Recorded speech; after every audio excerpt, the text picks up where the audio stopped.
મહેસાણાના ઊંઝામાં યોજાયું ભાજપનું મહિલા સંમેલન, જેમાં ભાજપના રાષ્ટ્રીય સંગઠન મંત્રી ડોક્ટર અલકા ગુર્જર ખાસ ઉપસ્થિત રહ્યા। સુરતમાં લોકસભા સીટ બિનહરીફ થવા પર અલકા ગુર્જરે કહ્યું કે આ ભાજપ માટે શુભ સંકેત છે। ગુજરાતમાં 26 સીટો જીતવા માટે શુભ સંકેત કહ્યું।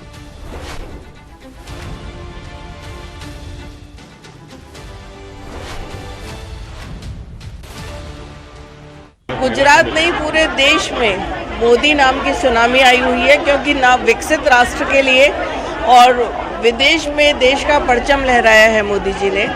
चाहे वो स्पेस में चंद्रयान की सफलता हो या गरीबों को 80 करोड़ गरीबों को मुफ्त राशन देने की बात, 25 करोड़ को गरीबी रेखा से ऊपर उठाने की बात, या भारत की अर्थव्यवस्था को 10वें से 5वें स्थान पर पहुंचाने और 3रे स्थान पर ले जाने के लिए संकल्प। विकसित भारत का जो संकल्प मोदी जी का है, उसके साथ देश अपने आप में जुड़ा हुआ महसूस करता है। સુરતમાં લોકસભા બેઠકના ભાજપના ઉમેદવાર મુકેશ દલાલ બિનહરીફ જાહેર થતા જીતનો જશ્ન મનાવાઈ રહ્યો છે। ભાજપના આગેવાનો અને કાર્યકર્તાઓએ જીતનો જશ્ન મનાવવા એકબીજાને મીઠાઈ ખવડાવી ફટાકડા ફોડીને ઉજવણી કરી। ઉજવણીના ભાગરૂપે ઓલપાડ મુખ્ય બજારમાં વન પર્યાવરણ મંત્રી મુકેશ પટેલની ઉપસ્થિતિમાં જીતનો જશ્ન મનાવ્યો।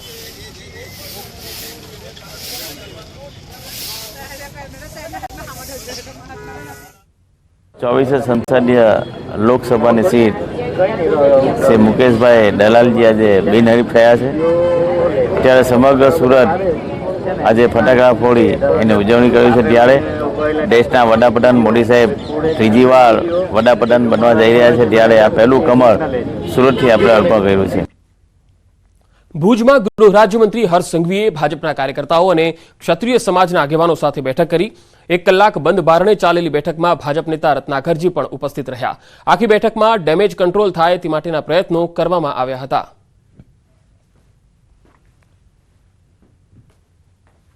चिंता करવાની જરૂર નથી, કોઈ વાત જ નથી। ક્ષત્રિય સમાજ વિકાસની જે વાતો કર્યું અને જે વિકાસના કામ થયા છે એની વાતો કરી। ગઈકાલે ક્ષત્રિય મહિલાઓએ કોંગ્રેસના ઉમેદવારને રાખડી બાંધીને ટેકો આપ્યો છે। એ વ્યક્તિગત કોઈ પણ એનો કોઈ માલિક નથી। વ્યક્તિગત કોઈ રાખડી બાંધે સંબંધ હોય કે ના જાય આવે, એનામાં કોઈ આખી સમાજમાં કોઈ કેનો એવું નથી કે ક્યાંય કોઈ ન જાવું જાવ। ગુજરાતમાં જામ્યો ચૂંટણીનો જોરદાર જંગ। ઉમેદવારોનું ચિત્ર સ્પષ્ટ થતા હવે પ્રચાર પર જોર અપાઈ રહ્યું છે। ગુજરાત કોંગ્રેસના સ્ટાર પ્રચારકોની યાદી જાહેર થઈ છે। સ્ટાર પ્રચારકોમાં અહેમદ પટેલના પુત્રી મુમતાઝનો પણ સમાવેશ કરાયો છે। કોંગ્રેસે 40 નેતાઓની યાદી જાહેર કરી દીધી છે।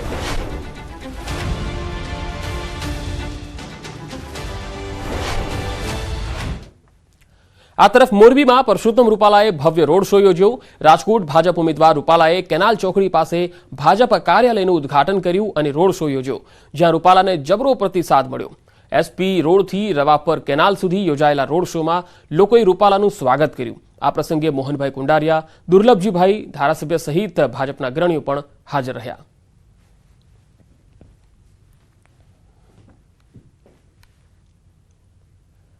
લોકસભાની ચૂંટણીનો ધમધમાટ શરૂ થઈ ચૂક્યો છે અને રાજકીય પક્ષો વિવિધ રીતે પ્રસાર કરી રહ્યા છે। ત્યારે કચ્છ લોકસભા બેઠકના ભાજપના ઉમેદવાર વિનોદ ચાવડાના સમર્થનમાં મુખ્યમંત્રી ભૂપેન્દ્ર પટેલે નખત્રાણામાં જનસભા સંબોધી હતી। ઉમેદવાર વિનોદ ચાવડાને મત આપવા અપીલ પણ કરી। અનુસૂચિત જાતિના અનામત બેઠક પર અનુસૂચિત જાતિના આગેવાનોએ પણ કેસરીયો ખેસ ધારણ કર્યો હતો।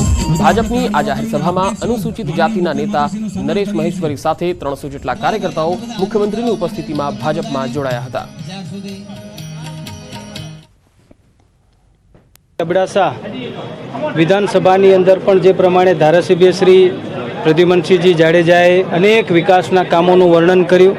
અહીંયા અનેક રોડ રસ્તા, આપણા યાત્રાધામ, અહીંયા ઉદ્યોગો, અહીંયા મા નર્મદાના પાણી વધારાના પાણી ખેડૂતો માટે।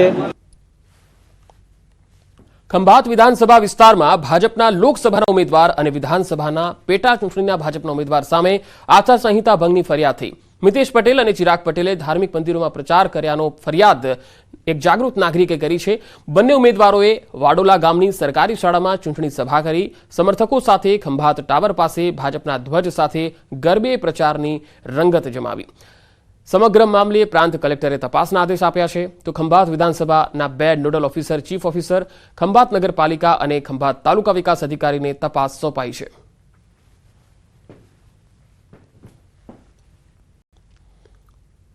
લોકસભાની ચૂંટણીમાં વધુમાં વધુ મત થાય તે માટે વહીવટી તંત્ર દ્વારા મતદાન જાગૃતિના પ્રયાસો હાથ ધરાયા. અંબાજીમાં મંદિર ટ્રસ્ટ દ્વારા મતદાન જાગૃતિ અભિયાન હું મતદાન અવશ્ય કરીશ એવી સહી ઝુંબેશ હાથ ધરવામાં આવી. આ ઝુંબેશમાં મોટી સંખ્યામાં યાત્રિકો અને 80 થી 90 વર્ષના વૃદ્ધોએ પણ ભાગ લીધો.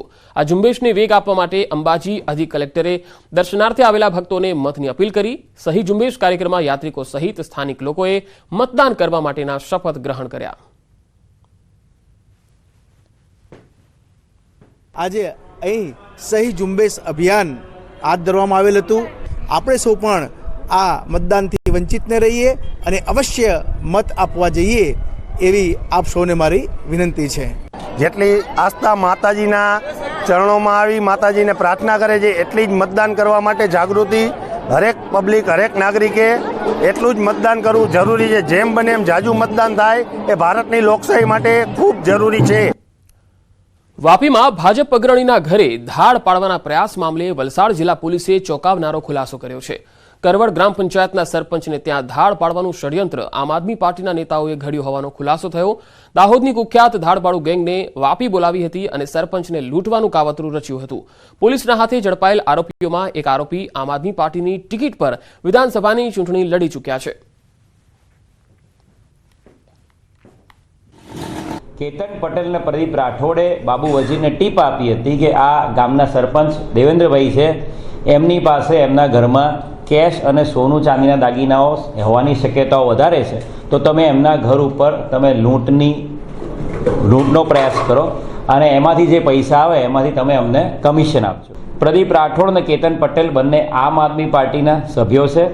પ્રદીપ રાઠોડ વલસાડ જિલ્લા જોઈન્ટ સેક્રેટરી આમ આદમી પાર્ટી છે અને કેતન પટેલ આમ આદમી પાર્ટીના સ્ટેટ જોઈન્ટ સેક્રેટરી છે. કેતન પટેલ 2022ની પારડી વિધાનસભાના ઉમેદવાર પણ રહી ચૂકેલા છે અને આ પ્રદીપ રાઠોડ અને કેતન પટેલની ટીપના આધારે જ આ સરપંચના ઘર ઉપર ધાડ અને લૂંટ કરવાનો એક આખો પ્લાન બનાવવામાં આવ્યો હતો. એમણે આ મારું લોકેશન બતાવવા માટે કેતનભાઈ આવ્યા હતા કે આ સરપંચનું ઘર છે ને એમની ઘરે માલ છે. અને હવે બ્રેકમાં જતા પહેલા નજર ટોપ 3 હેડલાઇન્સ પર.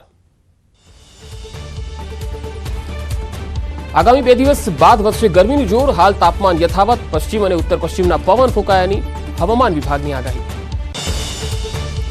આજે ચૈત્રી પૂનમને લઈ અંબાજી, ચોટીલા, પાવાગઢ અને બહુચરાજી જેવા યાત્રાધામોમાં ભક્તોનો ધસારો. પદયાત્રીઓ માથે ગરબા લઈ પહોંચી રહ્યા છે અંબાજી. દેશભરમાં આજે હનુમાન જયંતિની ધામધૂમથી ઉજવણી. સાળંગપુર અને કેમ્પ હનુમાન સહિતના મંદિરોમાં ભવ્ય અને દિવ્ય ઉજવણી. મારુતિ યજ્ઞ સહિતના કાર્યક્રમો.